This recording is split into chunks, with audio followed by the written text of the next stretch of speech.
10వ తరగతి పరీక్షలు ముగిసే వరకు కేంద్రాలలో వసతుల కల్పనలో ఎలాంటి లోపం ఉండకూడదని నల్గొండ జిల్లా కలెక్టర్ బి చంద్రశేఖర్ అన్నారు.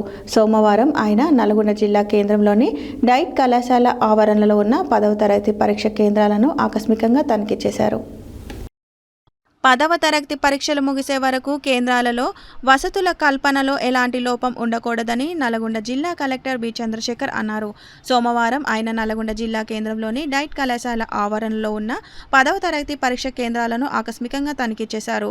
పరీక్ష కేంద్రాలలో అన్ని వసతులు ఎప్పటిలాగే ఉండాలని, ప్రత్యేకించి తాగునీరు, శానిటేషన్పై ప్రత్యేక శ్రద్ధ వహించాలని, టాయిలెట్లను ఎప్పటికప్పుడు శుభ్రం చేయాలని అధికారులకు చెప్పారు. తాగునీటికి ఇబ్బంది లేకుండా కుండలలో తాగునీరు ఏర్పాటు చేయాలని అన్నారు.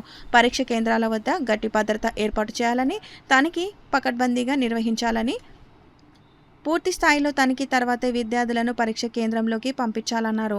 ఈ సందర్భంగా జిల్లా కలెక్టర్ విద్యార్థుల హాజరు తదితర వివరాలను అడిగి తెలుసుకున్నారు. పరీక్ష కేంద్రంలో ఏర్పాటు చేసిన ప్రథమ చికిత్సలో భాగంగా ఏఎన్ఎంతో మాట్లాడారు. వేసవిని దృష్టిలో ఉంచుకొని ఓఆర్ఎస్ ప్యాకెట్లు సిద్ధంగా ఉంచుకోవాలన్నారు.